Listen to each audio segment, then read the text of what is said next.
ഇന്ത്യയുടെ 77ാമത് റിപ്പബ്ലിക് ദിനത്തിൻ്റെ തൊട്ടു പിന്നാലെ ഇന്ത്യയും യൂറോപ്യൻ യൂണിയനും തമ്മിൽ ഒപ്പുവെച്ചിട്ടുള്ള വ്യാപാര കരാർ, സ്വതന്ത്ര വ്യാപാര കരാർ വളരെ പ്രധാനപ്പെട്ട ഒരു സംഭവവികാസമാണ്. അതിൻ്റെ സാമ്പത്തികമായ കാരണങ്ങൾ കൊണ്ട് മാത്രമല്ല, ഈ കരാർ ആഗോള സംവിധാനത്തിൽ കൊണ്ടുവരുന്ന ചില രാഷ്ട്രീയമായിട്ടുള്ള ലക്ഷ്യങ്ങൾ കൂടി അതിനെ വളരെ പ്രധാനമാക്കി മാറ്റുന്നുണ്ട്. ഏറ്റവും വലിയ സംഗതി, 2 പതിറ്റാണ്ട് കാലമായിട്ട് ഇന്ത്യയും യൂറോപ്യൻ യൂണിയനുമായിട്ട് നിരന്തരമായിട്ട് ചർച്ച നടത്തിക്കൊണ്ടിരുന്ന ഒരു വിഷയമാണ് ഒരു സ്വതന്ത്ര വാണിജ്യ കരാർ എന്നുള്ളത്. യൂറോപ്യൻ യൂണിയൻ എന്ന് പറയുന്നത് നേരത്തെ കോമൺ മാർക്കറ്റ് എന്ന പേരിൽ 50കളിൽ സ്റ്റാർട്ട് ചെയ്തു. പിന്നീട് യൂറോപ്യൻ ഇക്കണോമിക് യൂണിയനായി, ഇപ്പോൾ യൂറോപ്യൻ യൂണിയനായി രാഷ്ട്രീയമായിട്ടുള്ളൊരു വ്യവസ്ഥയായിട്ട് മാറിയിട്ടുണ്ട്. യൂറോപ്പിൻ്റെ ഒരു ഭാഗത്തുനിന്ന് മറ്റേ അറ്റം വരെ ഒരാൾക്ക് വിസയില്ലാതെ സഞ്ചരിക്കാൻ കഴിയും. ഈ രാജ്യങ്ങൾക്കിടയിലുള്ള ആഭ്യന്തരമായിട്ടുള്ള അതിർത്തി വിഭജനങ്ങൾ ഇല്ലാതായിട്ടുണ്ട്. ആ രാജ്യങ്ങൾ ഒരു സ്വതന്ത്ര വാണിജ്യ മേഖലയായിട്ട് മാറിയിട്ടുണ്ട്. 27 രാജ്യങ്ങൾ യൂറോപ്യൻ യൂണിയനിൽ അംഗമാണ്. അതുകൊണ്ട് യൂറോപ്യൻ യൂണിയൻ എന്ന് പറയുന്നത് ഈ സ്വതന്ത്ര വാണിജ്യത്തിൻ്റെ ഏറ്റവും പ്രധാനപ്പെട്ട വിജയ കേന്ദ്രങ്ങളിൽ ഒന്നായിട്ടാണ് അറിയപ്പെടുന്നത്. ഈ 27 രാജ്യങ്ങളും ഇന്ത്യയും തമ്മിലുണ്ടാക്കുന്ന ഒരു കരാർ എന്ന നിലയിൽ ഇത് രാഷ്ട്രീയമായിട്ട് വളരെ പ്രധാനപ്പെട്ട ഒരു കരാറായിട്ട് കാണണം. കാരണം ഒരു രാജ്യവും മറ്റൊരു രാജ്യവും തമ്മിലല്ല, ഒരു ഭൂഖണ്ഡവും ഒരു രാജ്യവും തമ്മിലുള്ള കരാർ എന്ന മട്ടിലാണ് ഈ കരാർ സംഭവിച്ചിരിക്കുന്നത്.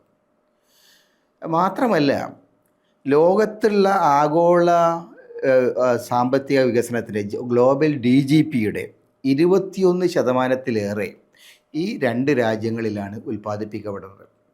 ലോകത്തെ സാമ്പത്തിക ഉൽപ്പാദനത്തിൻ്റെ 21% യൂറോപ്യൻ യൂണിയനും ഇന്ത്യയിലുമായിട്ടാണ് വരുന്നത്.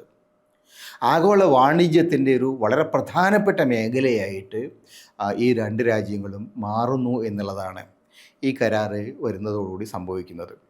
2027-2028 പൂർണ്ണ നിലയിൽ ഇന്ത്യ യൂറോപ്യൻ യൂണിയൻ കരാർ നടപ്പിലാവും എന്നാണ് നിലവിലുള്ള വൃത്തങ്ങൾ പറയുന്നത്, സാമ്പത്തിക വൃത്തങ്ങൾ പറയുന്നത്.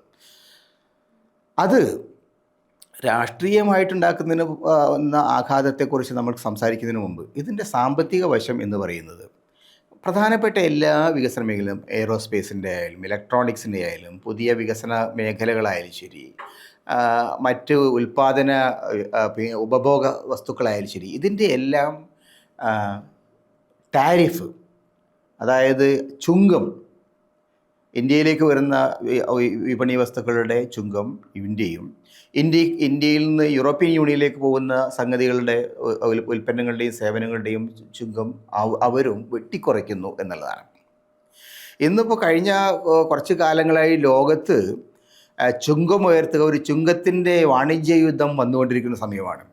ഡൊണാൾഡ് ട്രംപ് കഴിഞ്ഞ ഒക്ടോബർ മുതൽ ചുങ്കം ഉയർത്തിക്കൊണ്ട് ലോകത്തെ രാജ്യങ്ങളെ എല്ലാം ശിക്ഷിക്കാൻ ഇറങ്ങുന്ന സമയത്താണ് 2 പ്രധാനപ്പെട്ട സാമ്പത്തിക ശക്തികൾ ചുങ്കം കുറയ്ക്കുന്നതിനുള്ള പരസ്യമായിട്ടുള്ള തീരുമാനമെടുക്കുകയും അക്കാര്യത്തിൽ ഒരു കരാറിലെത്തുകയും ചെയ്തിരിക്കുന്നത്.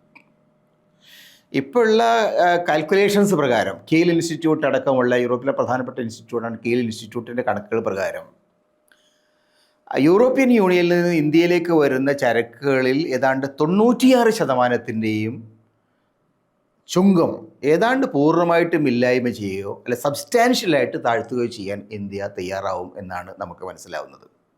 അതേപോലെ തന്നെ ഇന്ത്യയിൽ നിന്ന് യൂറോപ്യൻ യൂണിയൻ രാജ്യങ്ങളിലേക്ക് കയറ്റുമതി ചെയ്യുന്ന സാധനങ്ങളുടെയും സേവനങ്ങളുടെയും അവിടെയുള്ള ചുങ്കം, അവിടെയുള്ള നികുതി, അതിൽ 90%-ൻ്റെയും നികുതി ഒരുപക്ഷെ പൂർണ്ണമായിട്ട് ഇല്ലായ്മ ചെയ്യുക, അല്ലെങ്കിൽ ഒരു പരിധി വരെ ഏതാണ്ടൊരു മഹാഭൂരിപക്ഷം അതും ഇല്ലായ്മ ചെയ്യുക എന്ന അവസ്ഥയിലേക്ക് യൂറോപ്യൻ യൂണിയനും തയ്യാറാവും. അത് സ്വാഭാവികമായിട്ടും ഇന്ത്യയുടെയും യൂറോപ്യൻ യൂണിയൻ്റെയും വാണിജ്യ ബന്ധങ്ങളെ കൂടുതൽ ശക്തിപ്പെടുത്തും. ഇപ്പോൾ അമേരിക്ക എടുത്തിരിക്കുന്ന കടുത്ത നടപടികൾ കാരണം വലിയ പ്രതിസന്ധിയിലായിരിക്കുന്ന 2 രാജ്യങ്ങളാണ് യൂറോപ്യൻ യൂണിയനും ഇന്ത്യയും. അപ്പോൾ അവിടെയുള്ള കയറ്റുമതി മേഖലകളിൽ പുതിയ കമ്പോളങ്ങൾ തുറന്നു കിട്ടുന്നു എന്ന ഒരു വലിയ സാധ്യതയുണ്ട്. അപ്പോൾ ആ നിലയ്ക്ക് നോക്കിക്കഴിഞ്ഞാൽ 2 രാജ്യങ്ങളെ സംബന്ധിച്ചിടത്തോളം ഈ കരാർ ഉണ്ടാക്കാൻ പോകുന്ന സാമ്പത്തികമായ നേട്ടങ്ങൾ വളരെ വളരെ കൂടുതലാണ്. തീർച്ചയായും അതിൻ്റേതായിട്ടുള്ള മറ്റു പ്രശ്നങ്ങളുണ്ടാവും, മറ്റു വിമർശനങ്ങളുണ്ടാവും. പക്ഷേ ഇന്നത്തെ ആഗോള സാഹചര്യത്തിൽ ലോക വിപണി ഒരു തുറന്ന വിപണിയിൽ നിന്ന് പരസ്പരം സംഘർഷത്തിൻ്റെ അന്തരീക്ഷത്തിലേക്ക്, പരസ്പരം ഏറ്റുമുട്ടലിൻ്റെ അന്തരീക്ഷത്തിൽ, പഴയകാല വാണിജ്യ യുദ്ധങ്ങളുടെ ഭാഗത്തേക്ക് ലോകം തിരിച്ചു പോകുന്ന ഒരു അന്തരീക്ഷത്തിൽ, അതിന് അമേരിക്ക നേതൃത്വം നൽകുന്ന ഒരു കാലഘട്ടത്തിൽ കുറേ കൂടി പരസ്പര സമവായത്തിൻ്റെ, പരസ്പര ചർച്ചയുടെ, പരസ്പരമുള്ള സഹകരണത്തിൻ്റെ ഒരു പുതിയ ദിശ തുറക്കുന്നു എന്നുള്ളതാണ്. ലോകത്തിനൊരു പുതിയ പരസ്പര സഹകരണത്തിൻ്റേതായിട്ട് ഒരു പുതിയ മാതൃക നൽകുന്നുള്ളൂ എന്നുള്ളതാണ് ഈ പുതിയ കരാറിൻ്റെ പ്രധാനപ്പെട്ട നേട്ടമായിട്ട് കാണേണ്ടത്. ഇപ്പോൾ ഇത് നിയോ ലിബറൽ സാമ്പത്തികമായിട്ടുള്ള നയത്തിൻ്റെ ഭാഗമായിട്ട് തന്നെയാണ് ഈ ആഗോള വാണിജ്യ സമ്പ്രദായങ്ങൾ വന്നത്. റൂൾ ബേസ്ഡ് ആയിട്ടുള്ള ഒരു ഗ്ലോബൽ ഇക്കണോമിക് ഓർഡർ വന്നത്.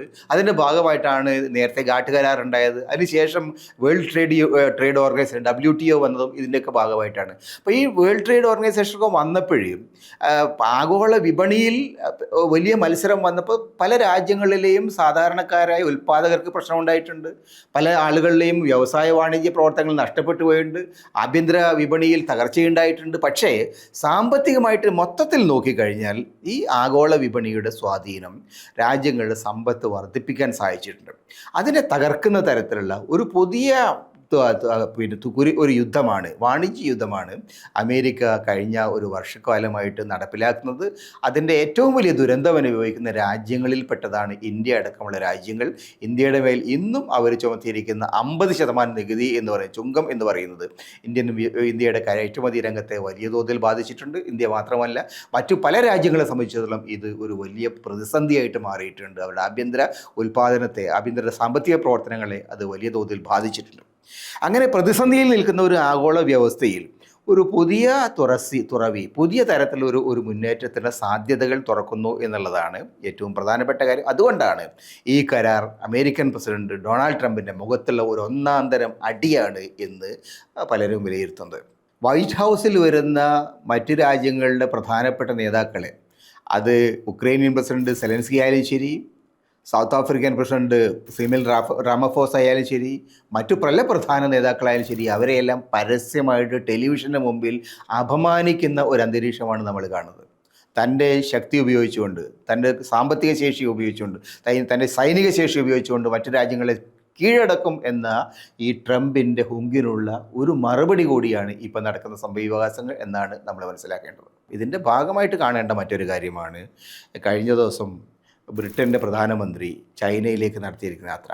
ഏതാണ്ടൊരു 6-7 വർഷത്തിനിടയിൽ ആദ്യമായിട്ടാണ് ബ്രിട്ടീഷ് പ്രധാനമന്ത്രി ചൈനയിലേക്ക് പോകുന്നത്. ചൈന തങ്ങളുടെ പ്രധാനപ്പെട്ട വാണിജ്യ ബന്ധുവായിട്ട് മാറാൻ പോകുന്നു എന്നാണ് ബ്രിട്ടൻ പോലും പറയുന്നത്.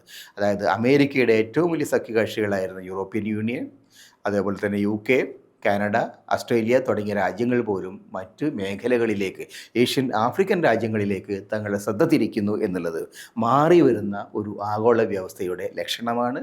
അമേരിക്കയുടെ ആധിപത്യം തകരുകയും ലോകത്തെ മറ്റ് രാജ്യങ്ങൾ, ഏഷ്യയിലെയും ആഫ്രിക്കയിലെയും ലാറ്റിൻ അമേരിക്കയിലെ രാജ്യങ്ങൾ സാമ്പത്തിക രാഷ്ട്രീയ മേഖലകളിൽ ഉയർന്നു വരികയും ചെയ്യുന്നതിൻ്റെ ആദ്യത്തെ ലക്ഷണങ്ങളിലൊന്നാണ് യൂറോപ്യൻ യൂണിയൻ ഇന്ത്യയുമായും ബ്രിട്ടൻ ചൈനയുമായിട്ടും ഇപ്പോൾ നടത്തിക്കൊണ്ടിരിക്കുന്ന ചർച്ചകൾ. അതിൽ ഇന്ത്യയും യൂറോപ്യൻ യൂണിയനും തമ്മിലുള്ള ചർച്ചകൾ വിജയിച്ചു കഴിഞ്ഞു.